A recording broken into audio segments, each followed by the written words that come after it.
when $70,000 a year meant you had made it, but today it barely keeps you afloat. Let me tell you something that's going to hit different for anyone who's been working their tail off thinking they're climbing the ladder to success. Remember when making 70 grand a year meant you had absolutely crushed it? When that salary meant you were living the dream, maybe even considering yourself upper middle class?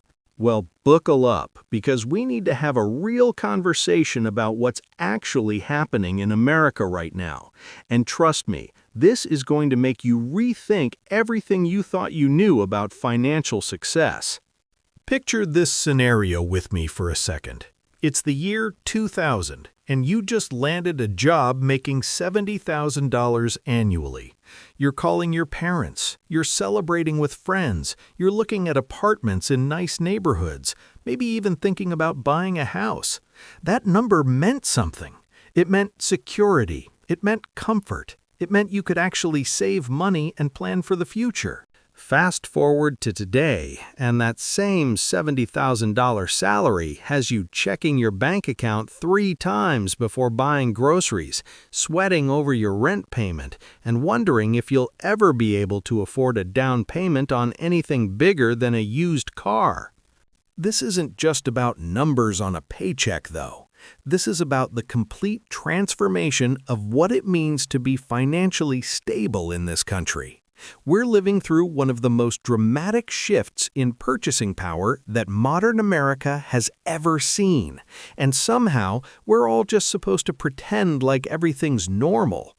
We're supposed to smile and nod when people say the economy is doing great, while we're literally watching our paychecks evaporate before our eyes.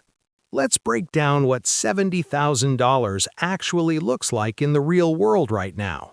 First up, housing, because let's be honest, this is where most of your money is disappearing faster than ice cream on a hot summer day. The general rule used to be that you shouldn't spend more than 30% of your income on housing.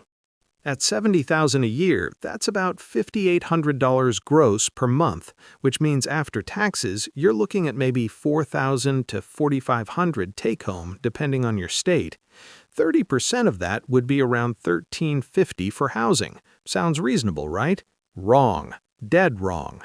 In most major cities across America, $1,350 won't even get you a decent one-bedroom apartment anymore.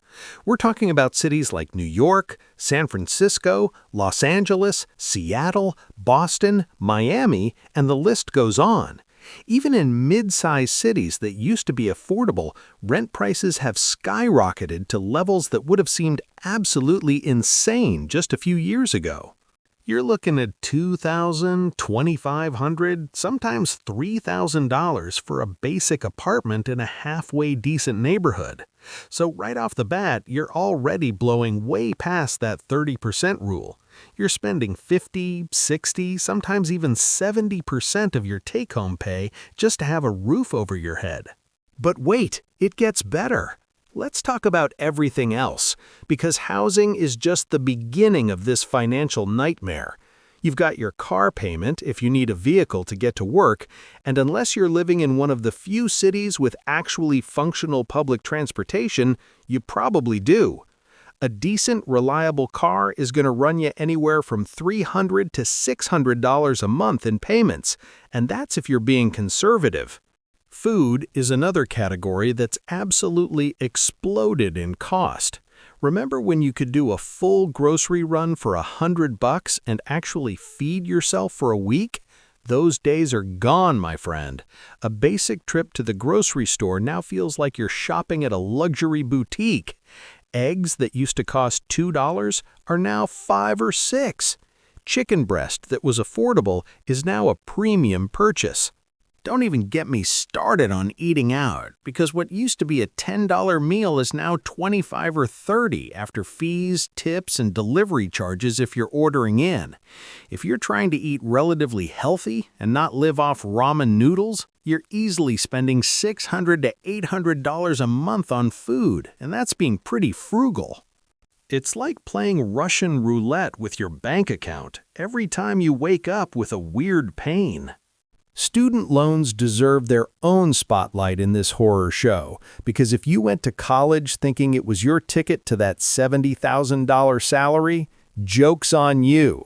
The average student loan payment is somewhere between $200 and $400 a month, and that's if you're on a standard repayment plan. Some people are paying way more. So that's another chunk of your paycheck gone before you even think about saving or investing or doing any of the things financial advisors tell you you're supposed to be doing. Let's do some quick mental math here, because this is where it really hits home. Take-home pay of about $4,000 to $4,500, rent or mortgage eating up $2,000 to $2,500, car expenses another $500, food $600, health insurance and medical costs maybe $300, student loans $300, utilities, internet, phone another $200 to $300. We haven't even talked about clothing, entertainment, emergencies, or God forbid trying to save for retirement, and we're already at or over your entire monthly income. This is the reality of making $70,000 a year in modern America. You're not living large. You're not eating out at nice restaurants every weekend. You're not taking lavish vacations. You're not building wealth. You're literally just trying to keep your head above water and not drown in the sea of bills and expenses that never stop coming. The psychological toll of this situation is something nobody really talks about either. There's this constant low-level anxiety that comes with knowing that one unexpected expense could completely derail your finances. Your car breaks down, your laptop dies, you need an emergency dental procedure. Boom, there goes any tiny bit of cushion you might have built up. You're living paycheck to paycheck, even though you're making what should theoretically be a comfortable salary. The stress of that is real, and it's exhausting. What makes this even more frustrating is watching the disconnect between what the economy looks like on paper versus what it feels like in real life. You see headlines about record corporate profits, stock markets hitting all-time highs, billionaires adding to their wealth, and meanwhile, you're clipping digital coupons trying to save $3 on pasta. The wealth gap isn't just growing, it's turning into a chasm, and people making $70,000 are finding themselves on the wrong side of it. The promise that was sold to so many of us was pretty straightforward. Go to school, get a degree, work hard, climb the corporate ladder, and you'll be rewarded with a comfortable middle-class life. You'll be able to buy a house, raise a family, save for retirement, maybe take a vacation once a year. That was the deal. But somewhere along the way, the rules changed, and nobody bothered to update the playbook. Wages have stayed relatively stagnant while the cost of literally everything has exploded. Housing costs have gone up exponentially. Education costs have skyrocketed. Healthcare is outrageously expensive. Even basic necessities cost dramatically more than they did just a few years ago.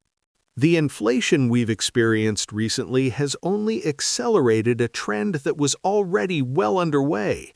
When you factor in real inflation, not just the official numbers, but what things actually cost in the real world, $70,000 today has the purchasing power of maybe $40,000 or $45,000 from 20 years ago. Think about that. You're making what sounds like a decent salary, but you're actually living like someone who was barely scraping by 2 decades ago. This isn't about complaining or playing victim either. This is about acknowledging a fundamental shift in American economic reality that has massive implications for millions of people. When the salary that used to represent success now represents struggle, something is deeply broken in the system.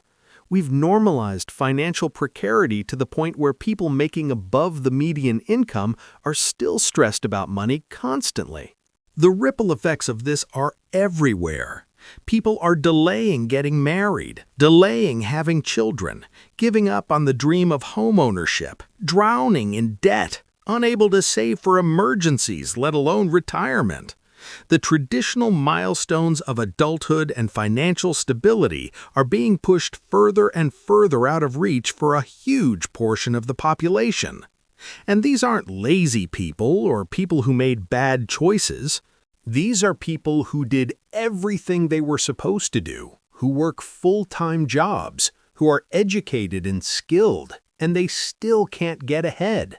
What's the solution? That's the million-dollar question, and honestly, there's no simple answer.